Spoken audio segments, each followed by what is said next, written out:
Hello, friends. Welcome back to No Cap Room.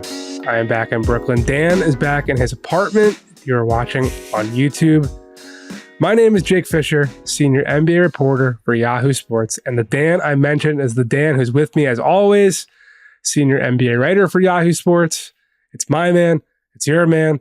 It's everyone's man. It's Dan Devine. How the hell are you? I'm doing well, Jake. We are still in the refractory period, let's call it, after the end of the NBA Finals. We are finding some equilibrium, but no rest for the wicked and the weary, because free agency has kind of already started and the draft is coming, and then real free agency is coming, and our wagon ride to hell continues apace. So let's keep it rocking. Let's keep the momentum going. And hit it with our first postseason, our first off-season podcast. Exciting times. It's an off-season pod, but the season don't stop. I am definitely congested. If you are listening and hear my voice sound more nasally than normal, but we've got a lot to talk about, and we're going to begin everything with a new segment to try and help set the table for podcast moving forward. We are calling this opening segment 5 Out. 5 basketball news stories. Maybe it's an ode to the Boston Celtics in their style. Very, very apropos of the moment for the team that solved 5 Out basketball. Now we are going to solve 5 off-season pieces of news every time we talk. Man, you were way brighter and sunnier than me. I'm going to try to match you. It's just... Well, I think, Jake, I think listeners always know that I've got the real positive vibes and that you're really bringing us all down with your Eeyore energy. So really, it's a continuation as opposed to a reversal. Listen, man, we prioritized sleep for the first 3 rounds of the playoffs. And then, we had our little foster baby, Arugula, who is now our full-time baby, adopted. Congratulations. Thanks, man. She does bark, though, at 7 in the morning to get let out of the crate. Yeah. And that's tough for your boy. And I might have spent one night in Dallas out too late celebrating a media friend's birthday. Shout out Jared Weiss for The Athletic. Oh, but shout out. We're we're rolling. So 5 out. First one, definitely out. Monty Williams in Detroit. Extremely out. Couldn't be more out. He leaves with 5 years and $65+ million left on his deal. We spoke about this. I'm guessing, if I'm remembering correctly, it was before Game 3 in Dallas. I remember being in a hotel room. We talked about it and said that Monty Williams' situation is still up in the air. And that's because it just was, man. The word around the league was that Trajan Langdon, the new president, was leaning in the direction of keeping Monty Williams on board. And our colleague Vinny Goodwill, from his reporting and the echoes around the league, other reporting, that this decision came from ownership. So the timing is very, very, very odd. Mm-hmm. Why do this literally a week before the draft starts? I don't think a new front office wants to suddenly start a head coaching search a week before the draft, which is then 4 days before free agency. But I think this was a long time coming. Sure. Basically, he was not going to, barring a ridiculous bounce back season, he was not going to be seeing out this Pistons contract. Well, a couple of things. One, it's odd in the broader universe of the NBA, but if you consider that why do this and why do this now is sort of the operative question surrounding most Detroit Pistons discussions and decisions for the last few years, maybe it's of a piece with the way things go there. And I think one of the things that's most interesting, I know you have talked about it in the past, that Vinny wrote in his stories, a league source had told him there's 4 different factions within the Pistons, in terms of who makes what decision, who's talking to whom, who gets final say on certain things, who, what influences all those decisions. It becomes so much more difficult to move in a direction when maybe everybody's paddling in their own way. And that this could certainly be part of that. I think the hope, if you are a Pistons fan, is that, or even just somebody invested in the ongoing, progress of the organization, is this is an indication Trajan Langdon gets to hire his own guy. You have alignment between team president and head coach and development staff and whatever, like everybody can start charting the same course as opposed to working at cross purposes. But the thing that sort of blew my mind, and maybe it's a turn of phrase or relative to what you had said, like the lean appeared to be toward bringing him back. But seeing reports that Monty Williams was blindsided by this feels wild. Like, how could this blindside you when you were just a 14-68 team that had the longest losing streak in the history of the league and was like a bottom 3 or 5 team in everything all year? And it seemed like just a real drudgery of a season. So if it surprised Monty Williams, maybe there were specific reasons why it surprised him. But I think globally, it is not a surprise at all that whoever is making the decisions, and it sounds here like Tom Gores was the one that pulled the trigger on this, like wants them to move in a direction that Monty Williams was not able to bring that team that did not seem to progress really anywhere or hardly at all during a lost season. Yeah, I think the blindside aspect lends credence to the fact that this front office didn't necessarily want to make this change. Right. And if you want to spin this forward, I mean, I would not suspect Monty Williams coaches this season. As much as the word is that he would like to coach again, he didn't want to take this job to begin with, which we've discussed at length before.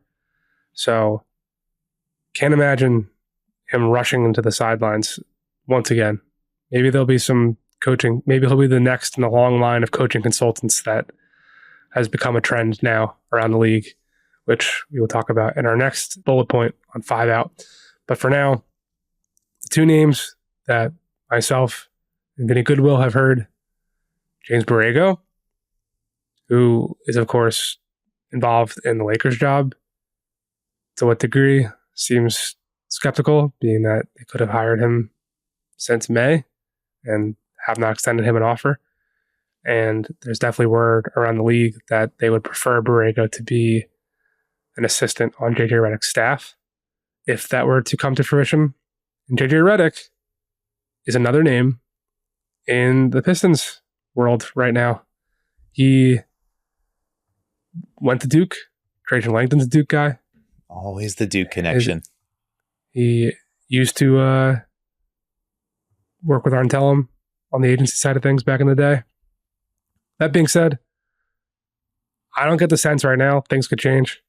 I don't get the sense that Detroit's moving quickly to solve this thing. I think the Cleveland thing will get wrapped up sooner rather than later. The idea around the league and from people familiar with the situation was that the Cavs had met with Borrego last week, going into games 3 and 4 before game 5. The Monday morning of game 5 in Boston, the Cavs were hunkering down and meeting with a larger group after meeting with Borrego, then Mike Inori, then Kenny Atkinson in person. The thought was that decision could come as early as Wednesday. It's Thursday. There's no decision. Yeah. There had been some talk about maybe needing to have those candidates meet ownership. We'll see what happens. But to go back to the coaching consulting thing, bullet point number 2 of our 5 Out is Celtics consultant Jeff Van Gundy is going to be leaving Champions to join Ty Lue's Clippers staff as a lead assistant, which we definitely heard some rumblings about. Mark Stein wrote that on his Substack. At first, I heard Stan Van Gundy, and then that's just the game of telephone that sometimes this intel calls are. I called Stan Van Gundy's agent. He was like, I think you're talking about Jeff. So Jeff Van Gundy back in the fold as a 62-year-old, has not been in an NBA coaching job since 2007. He did do some FIBA stuff in the interim, but great for him, being that by various accounts, the reasoning he was let go of ESPN was out of fear that he'd be wanting to go back into coaching again. So at least he gets the opportunity. Yeah, and you mentioned this is like maybe the culmination of a multi-year process where he was going, like, it's one thing to, if you're like a glitz and glamour, like high profile name, and you're like, well, I'm only gonna be open to the biggest jobs possible, right? Like the glamour markets, the highest pay. Like, here's a guy who since 2017 has been like working his way back through the Team USA program, where like it's coaching the AmeriCup roster, right? Or being like an advanced scout for Pop and Steve Kerr, like the relatively unglamorous work of, but like integral coaching jobs, right? And one of the questions was like, so what exactly did he do for the Celtics? And that's, it was something that came up in a couple of the interviews that he's done since the finals ended. And he's he's told Zach Lowe that he played a very, very small part in the title season, but and the Celtics gave me more than I gave the Celtics. But Brad Stevens had said in an interview back in April, I think it was Brian Robb at MassLive.com, that it was like player enhancement stuff. He'd been working with the G League team, with the Maine Celtics, been working with their get ready crew, like the guys who are not necessarily part of the top of the roster, the back half of the roster, to get those guys ready so that when they needed to step in, like someone like an O'Shea Brissett, into the playoffs when they needed another body, like that those guys were ready to go, to keep getting, the younger guys, the Jordan Walshes and JD Davisons, moving forward in their program, which again, that's not stuff you generally sign up for if you're the person who's only looking at it I'm trying to get my name heated up so I can be the next head coach. That is, I really want to get back to the coaching part of it. And I think part of that comes from just what he needed. I think this was a really interesting thing, not to keep reading other people's podcast notes, but he talked to Mark Jackson, his former ESPN colleague, on Mark Jackson's new show. And he talked about the churn of what's happened to him in the past year, where it's almost exactly a year ago, he gets fired by ESPN. His youngest son goes to school. He and his wife are empty nesters. His sister-in-law passes away. One of his best friends from when he was in Houston contracts cancer and dies in the spring. So he was going through a whole lot in his personal life. And it's well, what do we do when we are going through a ton of stuff? You go to what you know, right? And you return to the idea of coaching to him and losing yourself in the work and being in that a camaraderie of the staff and all that kind of stuff. He talks about it Brad Stevens and Joe Mazzulla threw him a lifeline, gave him an opportunity to get back to kind of center, and to do that and then do it so well that then Ty Lue, with whom he'd worked for Team USA as well, had the opportunity, had the opening, wanted to extend it. This is a new act in his kind of story. And I think that's pretty cool to get one of those at 62 after all that he's been through professionally and personally, and be pretty excited to actually see him on the bench next season. From Van Gundy's champion Celtics to the champion runner-ups, the Mavericks, Mark Cuban no longer has control of basketball operations in Dallas. That's part of the new ownership situation where Patrick Dumont is now the governor and the leader of all things basketball in Dallas. So this is kind of big because Cuban has always had a leading voice. He's always had final say on everything. And doesn't seem to be the case right now, as Dallas has an executive and a front office that pretty lauded around the league for the moves they made, dating back to the Kyrie Irving trade and this year's deadline with Peter Washington and Daniel Gafford, sweet minimum signing with Derek Jones Jr. So I dare say that Dallas seems to be shaping into more of a traditional organization where front office gets the power and the autonomy to make decisions without a billionaire with his thumb on any type of button that he would want to press at any moment in time. So we'll see, and we'll keep our ears open to see how things change there. But to me, that is the thing of note with this. It's that there have been stories all across the league of, our owner wouldn't let us do this. And it's a thing that GMs will use in negotiations as a tool. Well, I'd love to, but my owner won't let me. Right. So it'll just be interesting to hear how things change, especially with, as we talked about on our last episode, the only real thing that Dallas has to look at this summer is figuring out the Derek Jones Jr. contract and how much space they're going to need to make that happen. So they don't have a ton of pressing needs to do it right now. But as things move forward, as we get to the trade deadline and maybe things don't go as planned or what have you, it'll just be interesting to follow. Yeah, I think the Nico Harrison getting this, there was already the vote of confidence sort of implied in the mid playoff run contract extension that he received, right? So it's where clearly the powers that be there feel pretty comfortable with him, the job that he's doing, the decisions that he's making, the way he was able to remake that roster. And that's one of the things, throughout the playoffs, Jason Kidd and Luka Doncic and Kyrie Irving, everybody kept talking about we've only been together 5 months, so there's this feeling of this, like the big structural work has been done, and they're moving in. They're able to move from there. I think you mentioned the Derrick Jones Jr. contract. There's also just it's not necessarily a have to question, but a potential as you keep looking for opportunities to improve the roster. Once you get to draft night, they'll open up, I think, 2 future firsts that they can use, 2025 and 2031, if they want to be able to use those in trade. That plus the Tim Hardaway Jr. contract. We've talked about that.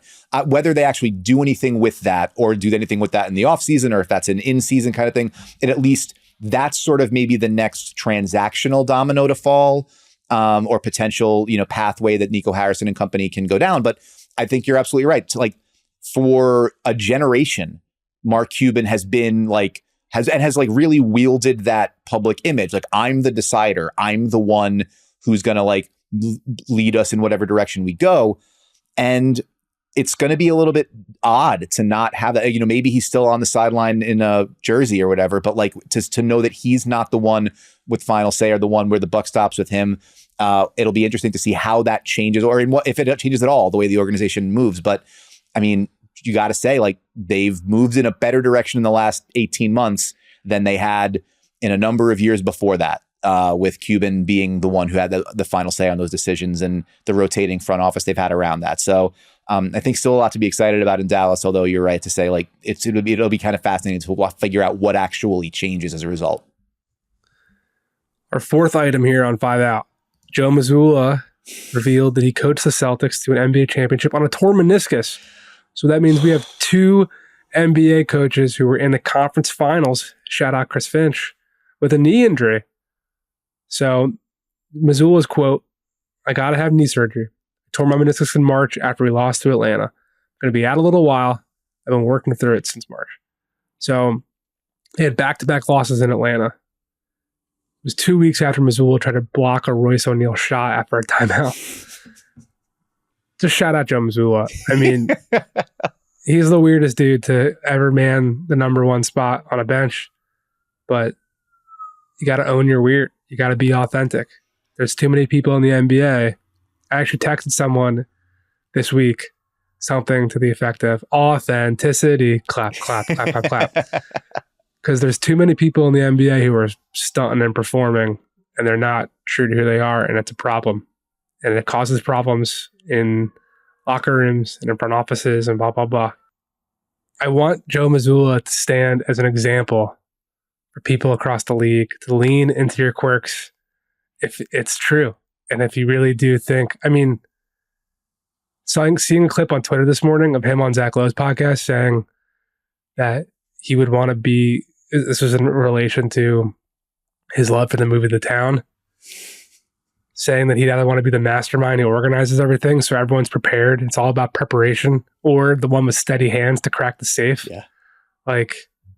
Lean into who you are and just rely on those principles, man. I love it. I've turned from the biggest skeptic to the biggest believer. Shout out Joe Mazzulla. I can well, first off, I think it's good. It's good that you're owning your flip-flopping on this issue. I think I respect that a lot. Oh, yeah. But I also you can own your weird and lean into your quirks and, turn the volume up to 11 when you're good.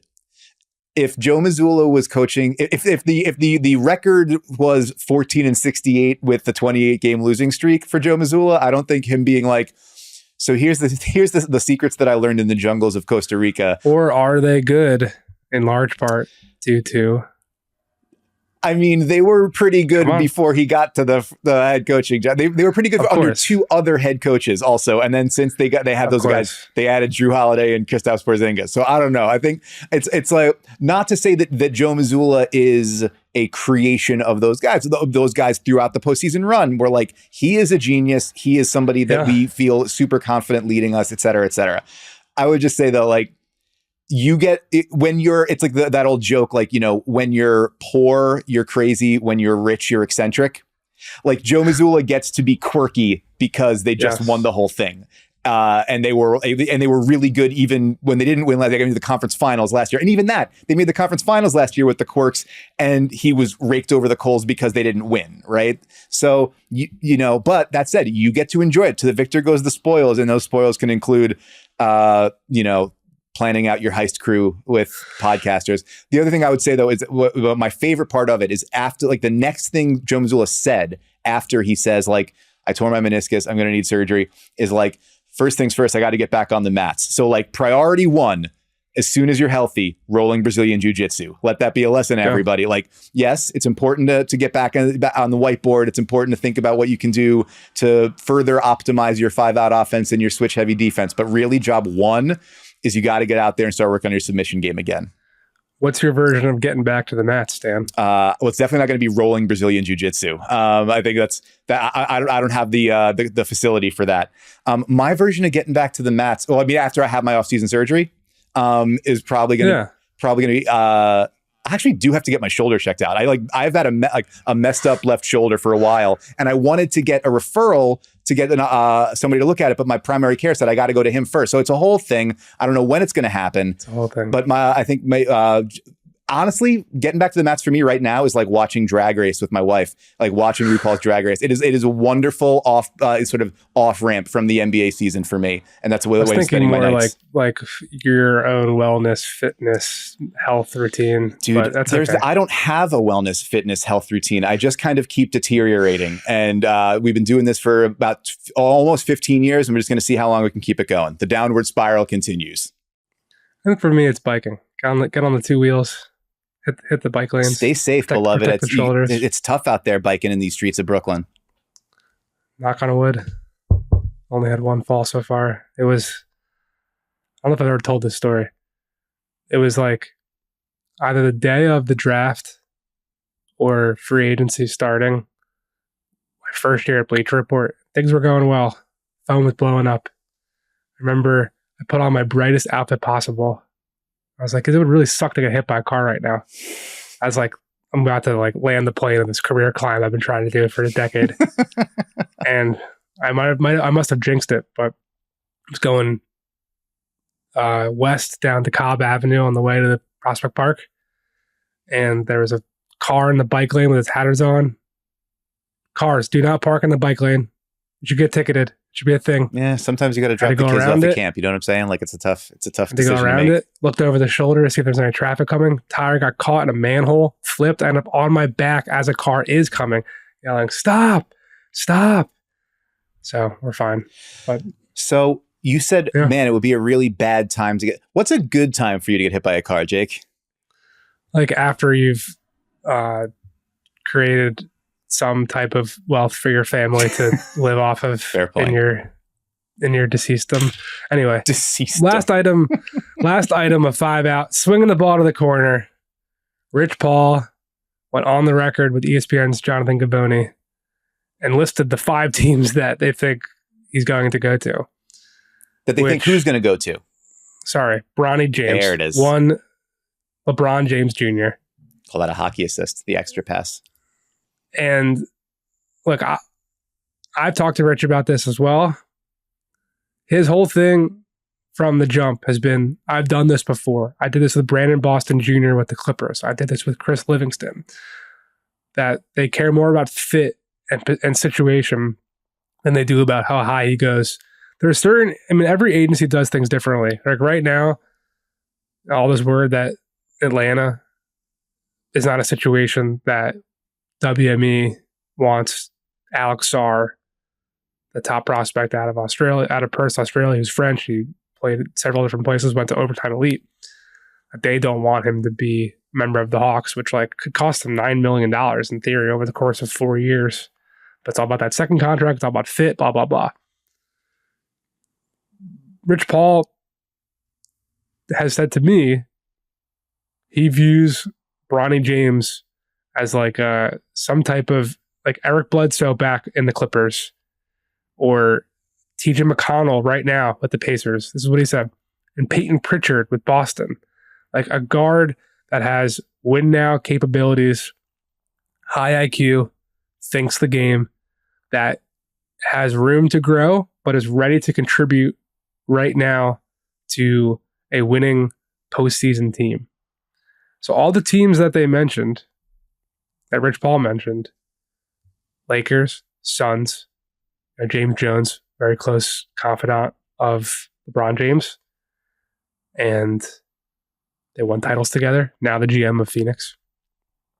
The Suns have a clear, absolute need of a guard defender who can just spread the floor and get everyone into their offense. And there's an opportunity for Phoenix to potentially trade down from the 22nd pick up some assets, and still potentially take him, or he could wait till the second round. Minnesota, another spot they mentioned, obvious playoff team. Dallas down all the way at 58. The Mavericks don't think he'll be there, but Nico Harrison, longtime Nike executive, close connection with the James family. The last one, Toronto, is not a playoff situation, but they already kind of had their makings of Emmanuel Quickly up for a huge contract. By all accounts, he will be signing one with Toronto. Scotty Barnes, potential for a big rookie extension as well. A young group for him to grow with. So that's been the word from Rich's mouth, from the overall Clutch team all along about Bronny, is that they are trying to manipulate his situation to put him in particular teams that they think are good for him as an individual to grow within. So that's all I got. Any thoughts from you? Yeah, I mean, there's the Eli Manning won't go to the Chargers, he'll only go to the Giants kind of thing, like Archie Manning trying to coordinate that, 20 odd years ago in the NFL. Like, you wonder if this is, I mean, it's a unique situation because the son of LeBron James is a unique prospect, right? Even if he's not unique in terms of overall skill set and potential impact, like the names that you are mentioning are, it's a third guard rotation player who can be a positive contributor, not like this guy's going to be a 15-time All-Star, but it's a unique situation because no player in the modern history of the game has ever been able to exert influence in the way that LeBron James has and can. So like, it's interesting in that way. And I don't know that it's going to be a replicable formula for future sons of current stars or whatever, but like, that'll be interesting to monitor and see if that's the case. But I think a lot of it is just like, this is sort of, it's agenting, right? It's what every agent, given the opportunity, given the leverage, given the stroke, wants to control the process as much as possible. This is why the NBA, like the CBA had to be, or it was included in the last CBA, like you kind of can't withhold medicals from certain teams. Like, as many potential avenues as there are to controlling the process and routing your guys where you want them for fit or for guaranteed deal, or to avoid being stuck on a two-way where you're not going to get developmental time, or being stuck in the second round where you're not going to get the full 4-year guaranteed contract, or if you get one, it's going to be like the Hinkie special where it's like lower money without years and yada, yada, yada. Like, every agent that has the opportunity to do this, to chart the path, will take use whatever leverage is at their disposal to do it. Clutch just happens to be one that has a ton of leverage. Rich Paul is somebody that has a ton of leverage, and the specific framework for LeBron's son is going to be even more so than that. But yeah, I mean, I think it's interesting to think about. Like, it's funny to me, or not funny. It's interesting that this process has already sort of started with like what we anticipate Bronny James being is, on the high side, like what like rookie or second year Eric Bledsoe was, or that the idea is rotation guard, like that is the goal, like but like 8th guy, 7th guy, like that's sort of the goal. Yeah. And so I think that's if the agency is telling you that, I think that's whatever attention that we devote to him is probably, we should recalibrate along those lines. I think maybe the most interesting thing from that interview with Jonathan Givony, shouts out to Jonathan, is this quote: LeBron is off this idea of having to play with Bronny. If he does, he does, but if he doesn't, he doesn't. There's no deal made. They've been saying that since the combine. Yeah. So, but it's on the record. It's out in, sort of in public in, the week before the draft. So like, he's off that. It's not happening. LeBron's not going to Phoenix for a minimum deal. We can squash that now. So they're not connected. It's not a package deal. And whenever, whoever's going after Bronny James probably knows that what they're getting is at best a rotation caliber, end of the rotation caliber player. And that's probably something worth keeping in mind. Yeah. He's not going to Phoenix on a minimum. He is going to be making a lot of money, and it just might not be with his son. That's it for 5 Out. What comes next around the league, just to update our listeners before we take an ad break. The draft next week. First time we have a 2-night draft, June 26th and June 27th. Which is good because we've been trying to stretch this out. There's not enough days that are covered with NBA happenings, and we got to really expand. Media day will be Tuesday. Before that, I'll be there. Vinny will be here. Vinny will be at the draft. I will not be at the draft. I like to do the draft from home where I can text and call and blah, blah, blah.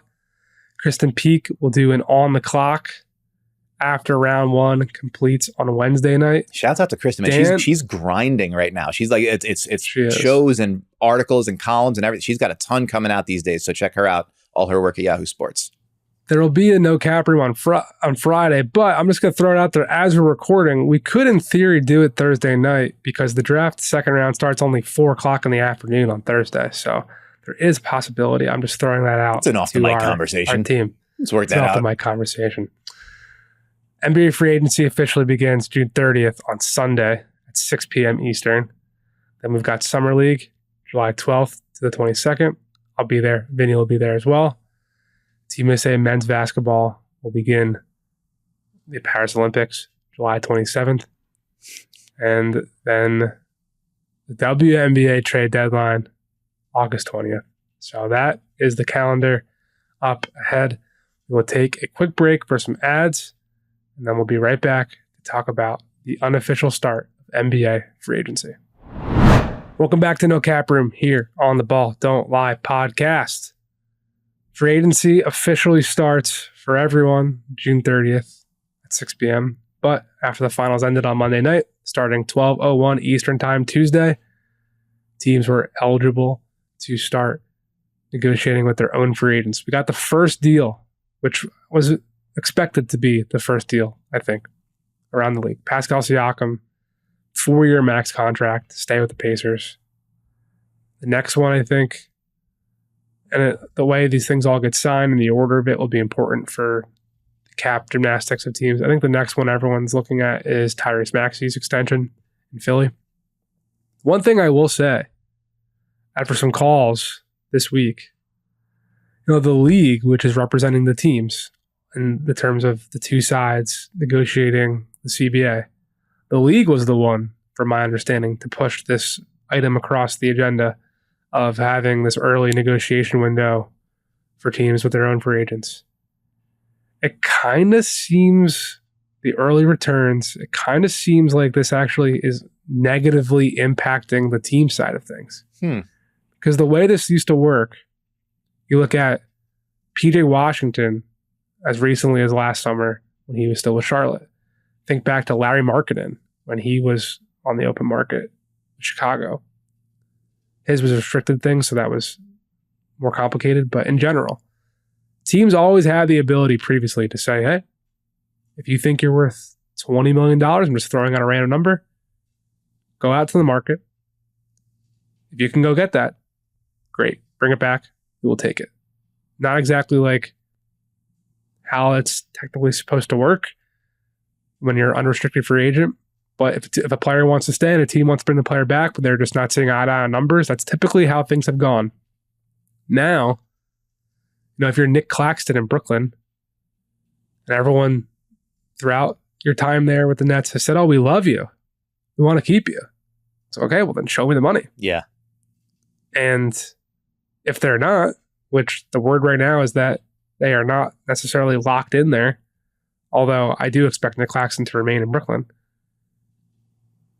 it just puts teams in a worse position than they had to be previously. Like the Lakers need to wait, in theory, to offer certain numbers depending on how much space they'll have, depending on what D'Angelo Russell does with his player option. LeBron, by all intents and purposes, we're expecting to go back to LA, but he still has a player option decision he hasn't made yet. There's all these things. Paul George, even, from a certain extent, will impact. If the Clippers want to extend someone such as Ivica Zubac, they will only have certain numbers to play with depending on what that dude does. So it's just interesting to me that everyone was talking about, free agency is going to start early. There's going to be all these deals coming in. And it seems like this thing actually is hurting teams more so than it's helping them. I mean, it wouldn't be the first instance of unintended consequences coming from a, tweak to the CBA or a league shift in the mandate to come down the pike here. I mean, if the idea was in part like, let's make this okay so that we don't have to we don't want to have to smack you around for tampering later, or we don't want to have to, we don't want to have to we want more to be able to talk about, actually stuff to, the transactions that can be lead on a show or whatever, to actually be, fodder for discussion in the days between the end of the finals and the draft. I get it, but yeah, if I mean, to some degree though, that's the world's smallest violin for the teams.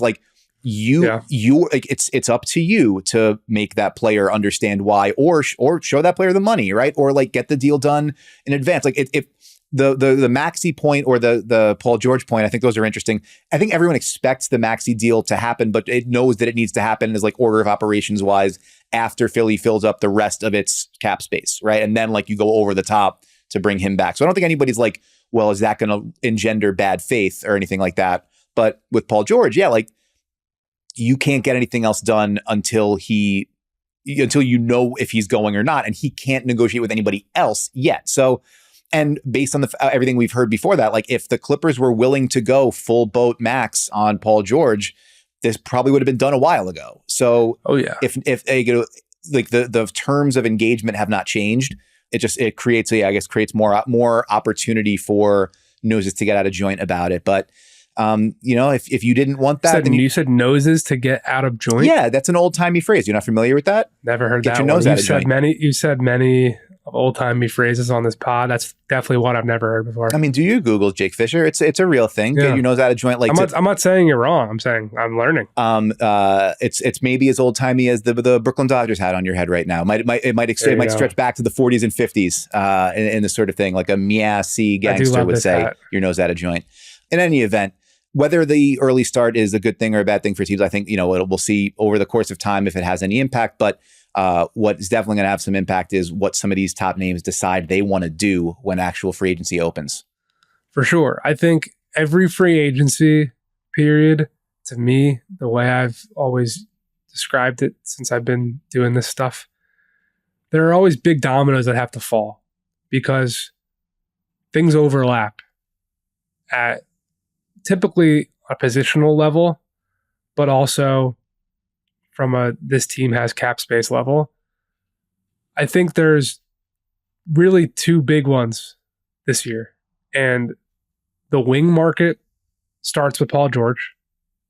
The center market starts with Isaiah Hartenstein. The Paul George thing, as you mentioned, Dan, we've discussed, we've written about. I don't have as up-to-date information as admittedly I would like to, as we record this at just before noon on Thursday, June 20th. But the word still has been for weeks and months now that the Clippers are not willing to go above the 3-year $153 that they extended Kawhi this past season for anyone. Not Paul George, not James Harden. That they are projecting to their own agents of their clients, which they are allowed to do right now, that they are not willing to go above 3 years for anyone, let alone the numbers. So that is what has lent credence to the threats of Philadelphia, for one, to lavish Paul George with a 4-year max. The thought, though, is that Paul George does not want to leave LA. He wanted to go to LA dating back to when he was with the Pacers. And even though he had a stopover with OKC and re-sign there, he went to LA. His parents sit courtside at every game. He's announced from Palmdale. Is that his hometown? Yeah, I forget. I'm sorry. As opposed to from Fresno State. LA dude, living it up. Happy to be home. We'll see. This is a big staring contest, but whatever he does has all these impacts. The most direct one is Philly. Yeah. Because he's their banner A option.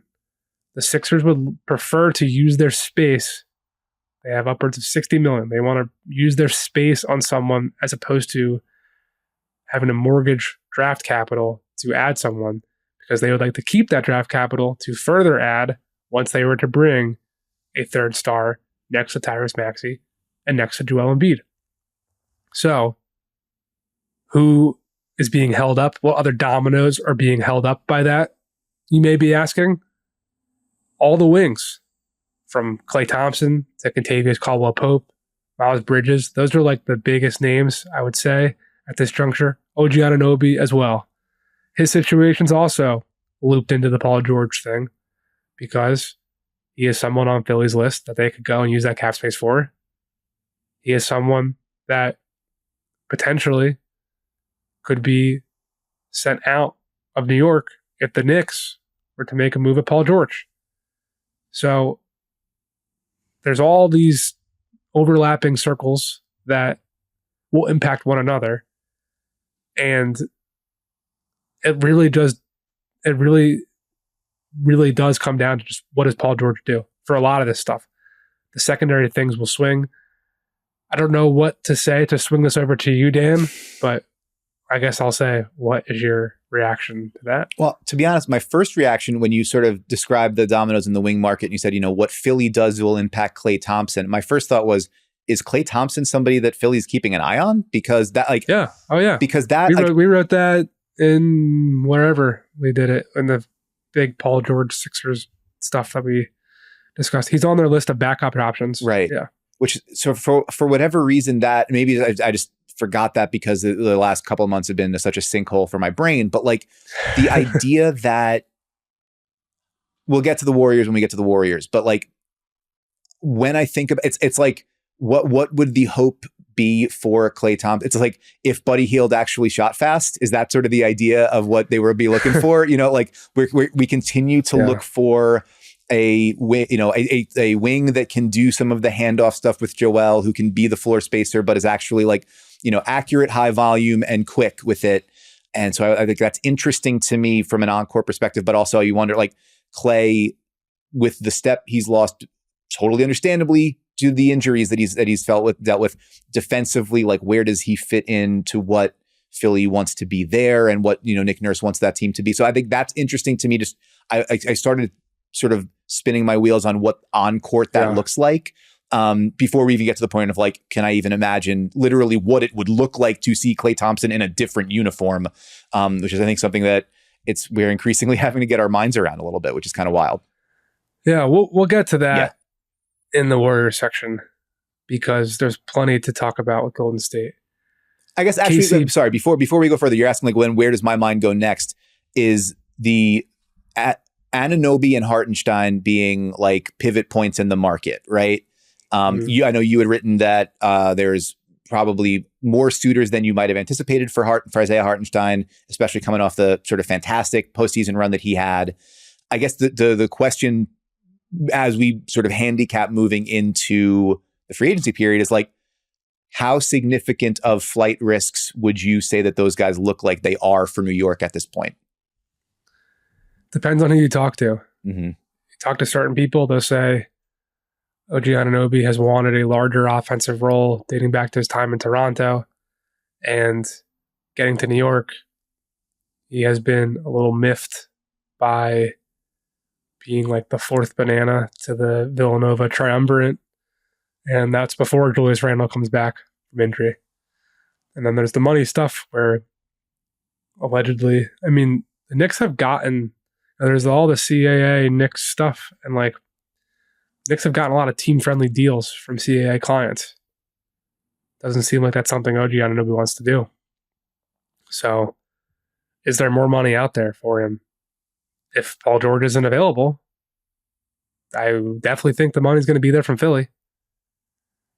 Other scenarios, I can't speak so confidently about publicly right now, but he's someone that plenty of teams have wanted in the past. If you want to talk about Portland dating back to the Dame Lillard stuff and even after, and could there be something with Sacramento and, down the line? Like he's a player that in theory plugs and plays into any wannabe contender, just like he did with New York. And if it comes to the sign and trade scenario, who's to say what could open up there? So the one thing that's curious, like when I talk about Hartenstein, Like, he is the best center on the board. So number one, like if you're looking and you're swinging, you're trying to get the best center available. If you don't get him, that just is a ripple effect, domino effect that we're discussing here. Which also maybe complicates the Nick Claxton situation, right? Like as an unrestricted 100%. guy, like who has had, like all defense caliber, stats and impact at different points and was a really integral part of when those Nets teams were good. You could see why like you could see him maybe waiting and seeing if somebody strikes out on Hartenstein, like wants to show him the money. 100%. If you're Nick Claxton and you think you should be getting $100 million, which is in the range that I have been told they're looking for, the upwards of that range. But let's say the Nets say, well, you know what? We're more thinking your Jakob Poeltl money, 4 years, 80. What's stopping Nick Claxton from sitting back and waiting for IJ Hartenstein to potentially go back to New York, and all of a sudden he's the belle of the ball? Yeah.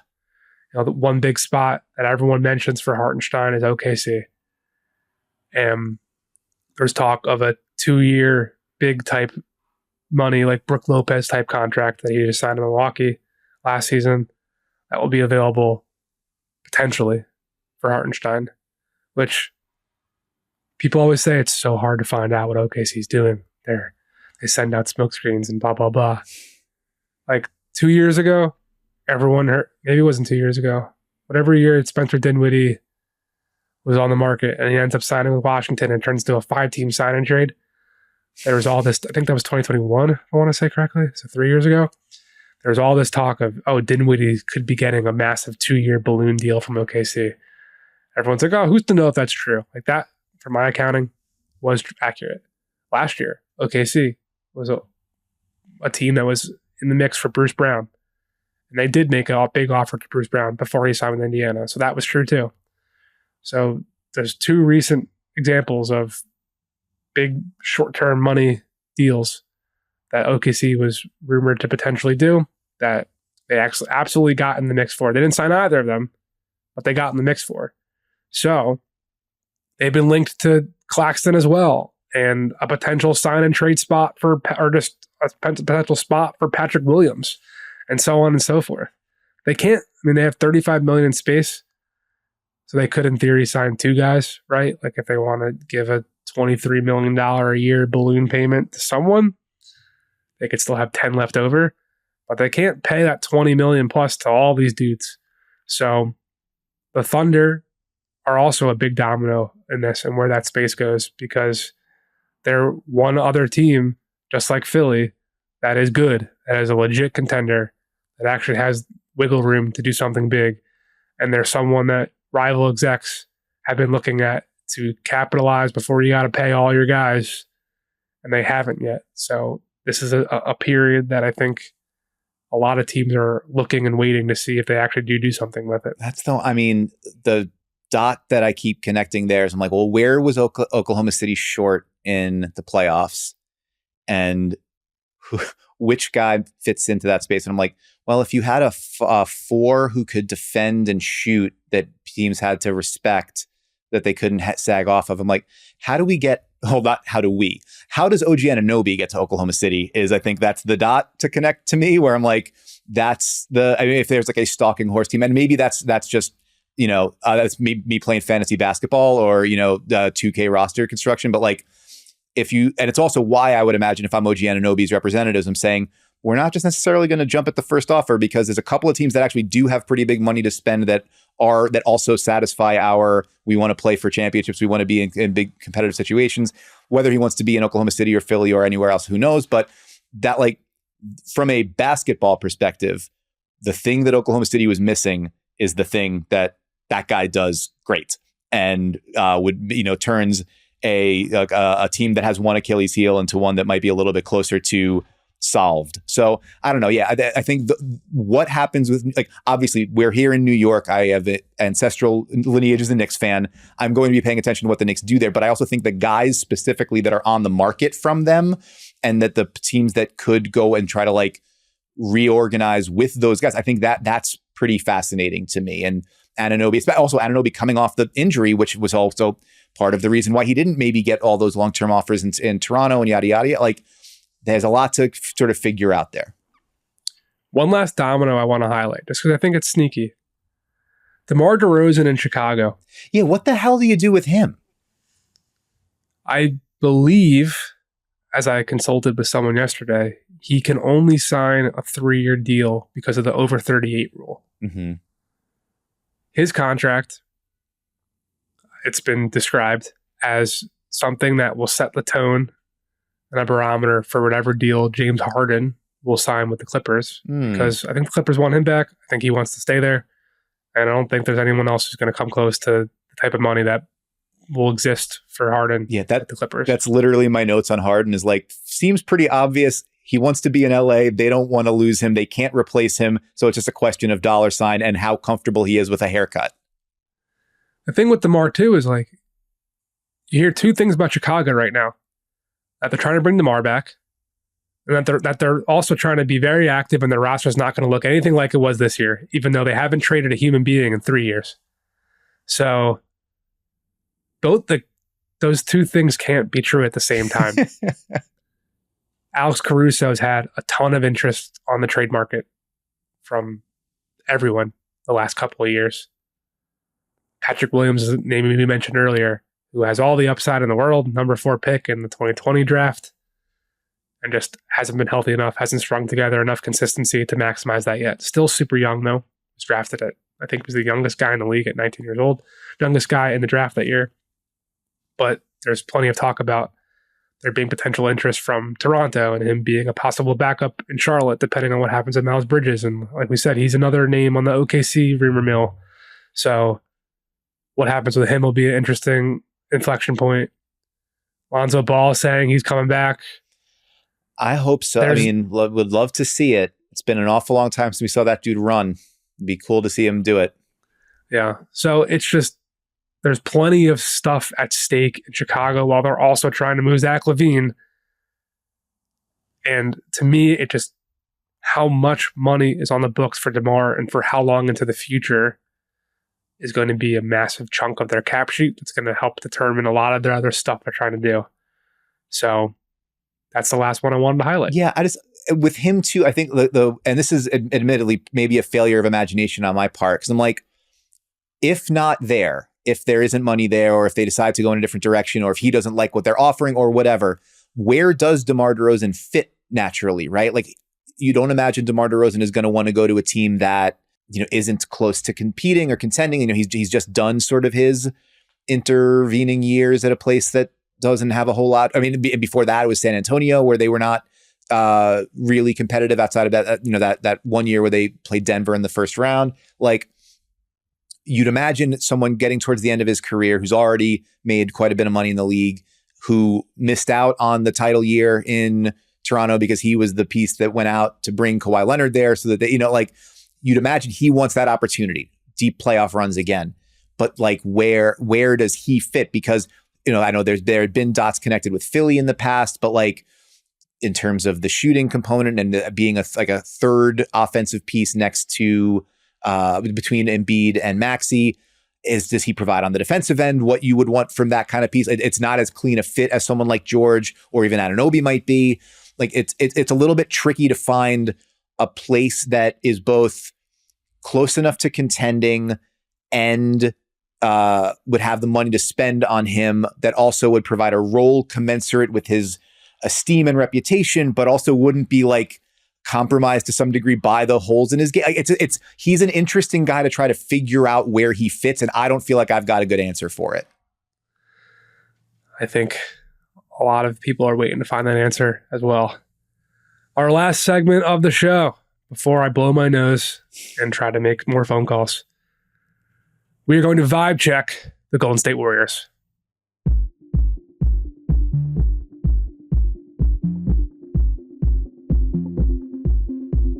The vibes have not been so high out in the Bay. They still got the 4 rings. They still got Steph Curry.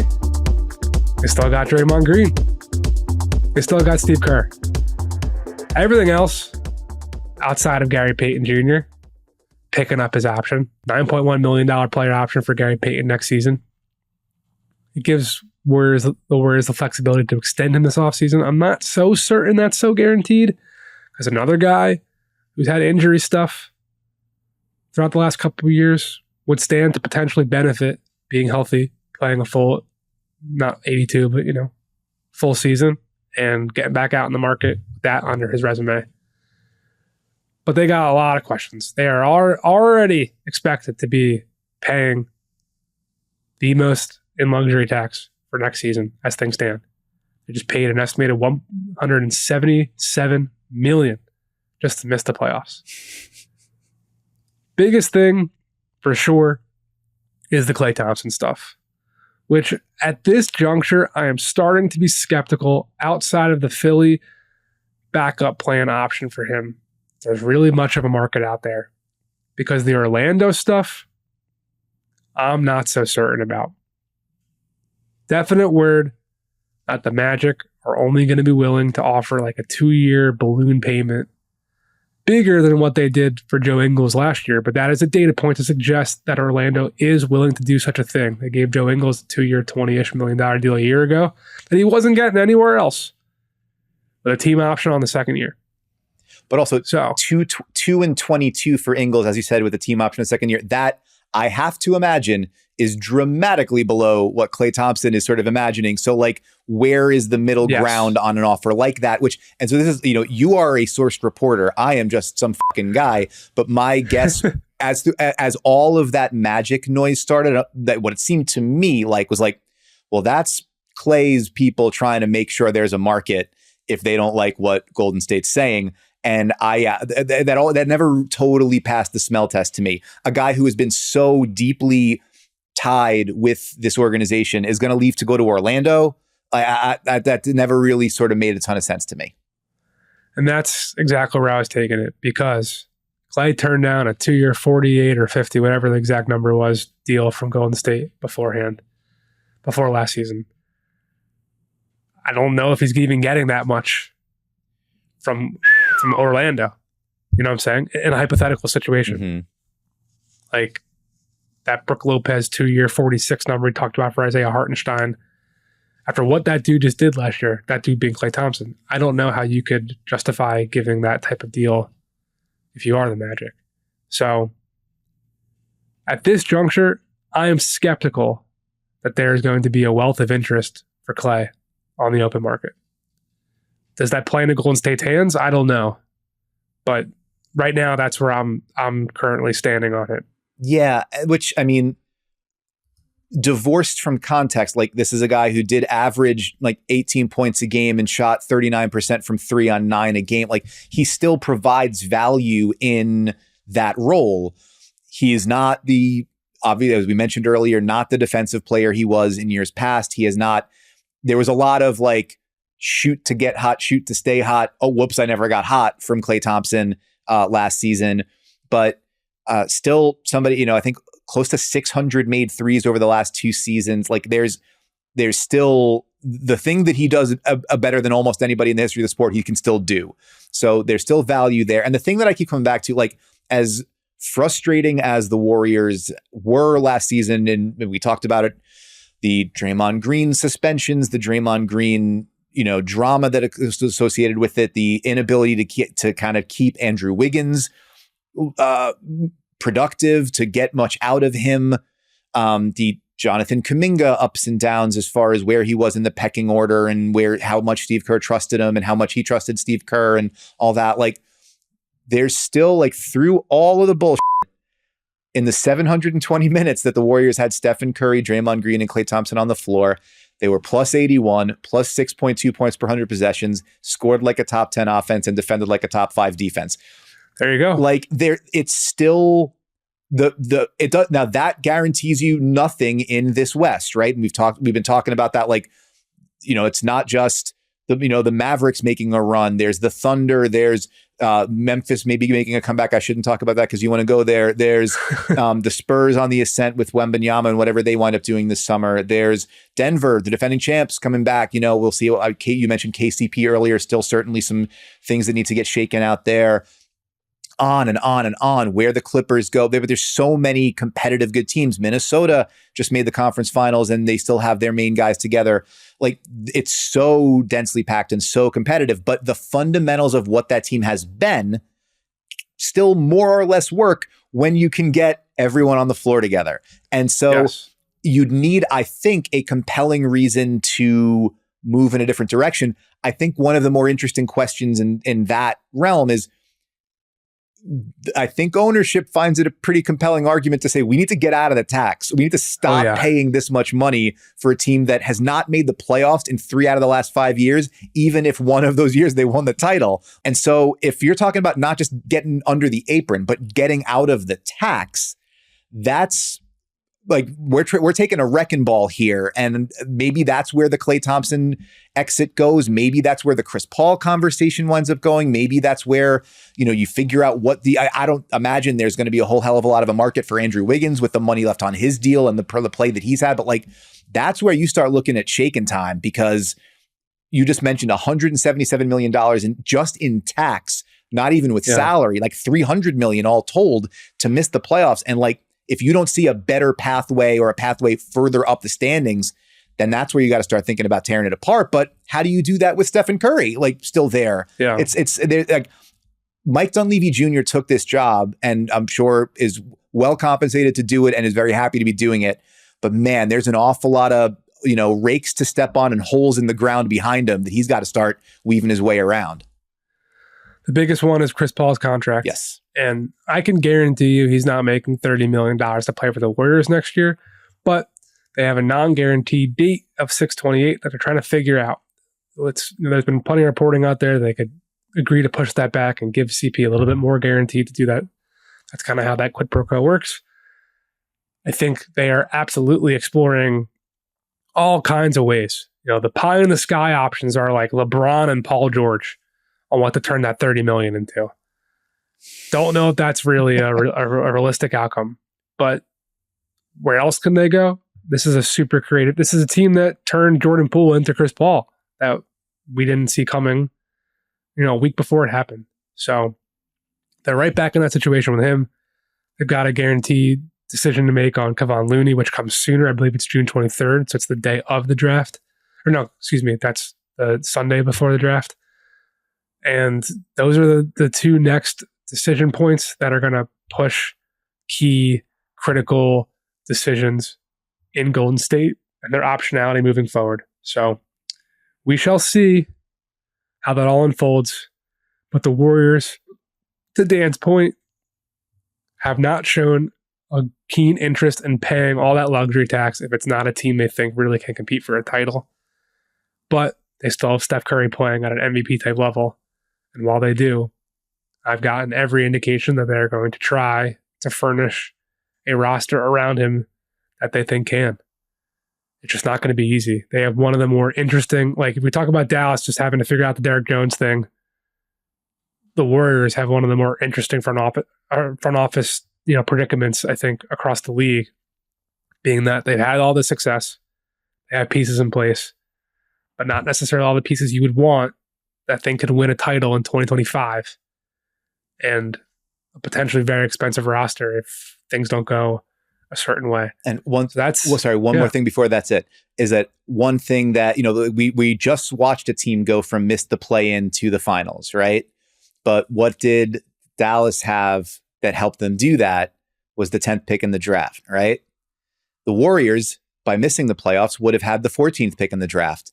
That pick is going to the Portland Trailblazers because in, 5-6 years ago at this point, that pick went to Memphis in the Andre Iguodala deal, and then has wound its way around the league, and now is up to the Blazers because it fell in the lottery. It was protected, I think, 5-14, and then it wound up with the Blazers. So another, you could add maybe if you hit a home run in the middle in the end of the lottery, you could wind up finding one of those rare avenues to, dramatic shifting talent, or, franchise shifting talent that could boost you right back up. They are not going to have that. I don't think they pick until the very end of the second round in this draft. So what you need then is all right, Brandon Pajemski, Trace Jackson Davis. Does Moses Moody finally get the opportunity to make this kind of difference?